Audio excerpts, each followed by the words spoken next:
साथियों, आज मैं महाशिवरात्रि के विषय में कुछ जानकारी देना चाहता हूँ। ऐसी बात मैं बताने जा रहा हूँ जिसका प्रमाण वाल्मीकि रामायण, देवी भागवत, महाभारत, शिव पुराण, इतने पुराणों में जिस कथा का वर्णन है, आज मैं वो वास्तविकता आपके सामने बताने चाहता हूँ कि जिसको लोग महाशिवरात्रि को भगवान शंकर के विवाह से जोड़ते हैं। वास्तविकता ऐसा नहीं है, वास्तव में ऐसा नहीं है। बात असल में ये है कि एक बार की बात थी कि जिस समय, ये उस समय की घटना है, न सूर्य थे, न चंद्रमा थे, न तारा थे और ना ही धरती थी। केवल संसार में जल ही जल था, घोर अंधकार था। अभी सृष्टि का उद्गम नहीं हुआ था। ऐसी अवस्था में एक बार उस घोर अंधकार में जल के ऊपर भगवान विष्णु और ब्रह्मा आपस में मिले। एक दूसरे को देख करके कहा कि भाई आप कौन हैं, आप कौन हैं। तो ब्रह्मा जी ने कहा कि भाई तुमने मुझे पहचाना नहीं, मैं सारे संसार को रचने वाला मैं ब्रह्मा हूँ, मैं भी तुम्हारा पिता हूँ, तो मुझे प्रणाम करो। तो भगवान विष्णु ने कहा अच्छा, मैंने पहचान लिया, तुम तो वो हो जो मेरे नाभि से कमल निकला और उससे तुम पैदा हुए हो, इसलिए तुम मेरे लड़के के लड़के हो। कमल मेरा लड़का हुआ, उनसे तुम पैदा हो, इसलिए तुम मेरे नाती हो, तुम मेरे को प्रणाम करो। मैं बड़ा हूँ, मैं बड़ा हूँ। इस बात को लेकर के दोनों में वहाँ पर बड़ा विवाद खड़ा हो गया।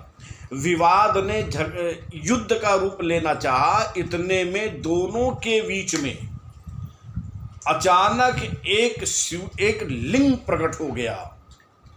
जिस समय दोनों के बीच में ये लिंग के रूप में एक खंभा आया, तो ब्रह्मा जी ने कहा भाई ऐसा है कि अचानक ये एक लिंग बीच में आ गया है, ये खंभा बीच में आ गया है, इसका जो पता लगा दे वही बड़ा। तो भगवान विष्णु ने कहा कि मैं इसके उद्गम स्थान का पता लगाऊंगा कि ये कहाँ से आया है। तो भगवान विष्णु ने वाराह का रूप बनाया और उस खंभे का जो आदि है, जहाँ से ये प्रकट हुआ है, उसका पता लगाने के लिए उस समुद्र के जल के नीचे उतरे।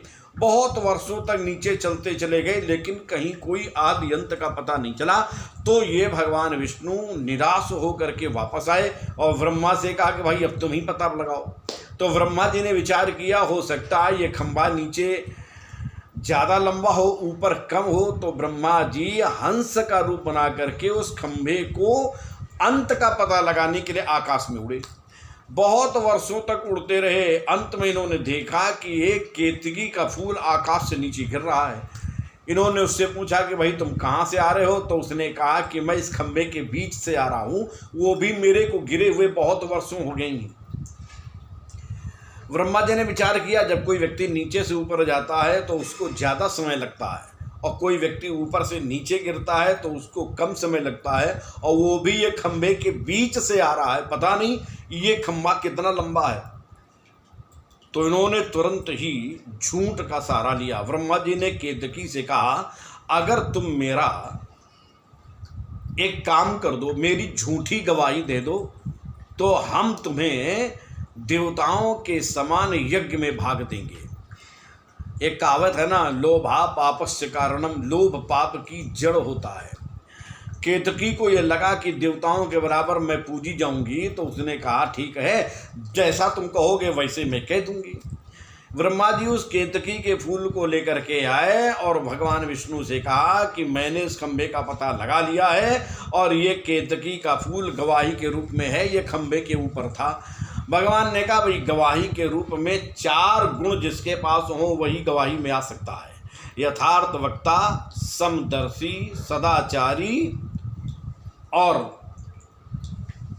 सुंदर से। यथार्थ वक्ता में यथार्थ सत्य बोलने वाला हो, सत्यवादी हो, यथार्थ वक्ता हो, और सदाचारी हो, सद्गुणी हो। ऐसे अगर वो व्यक्ति हैं तो वो इस रूप में गवाही के रूप में आ सकते हैं। केतकी के फूल से पूछा तो केतकी ने वही रटी रटाई बात दोहरा दी कि हाँ मैं खंभे के ऊपर थी और ब्रह्मा जी मुझे लेकर के आए हैं। उस समय ब्रह्मा के 5 मुख थे। शुरुआत में ब्रह्मा के 4 मुख नहीं थे, मैं आपको एक नई बात बता रहा हूँ। उस समय ब्रह्मा के 5 मुख थे। तो जैसे ही भगवान विष्णु ने विचार किया कि लगता है ब्रह्मा हमसे बड़े हैं, इन्होंने खंभे का पता लगा लिया है, तो ब्रह्मा जी को प्रणाम करने के लिए भगवान विष्णु आगे बढ़े तो वो खंभा जो लिंग था वो शंकर जी के रूप में परिवर्तित हो गया और उन्होंने अपने त्रिशूल के द्वारा ब्रह्मा का एक सर, जिसने झूठ बोला था, वो अपने त्रिशूल के द्वारा काट डाला।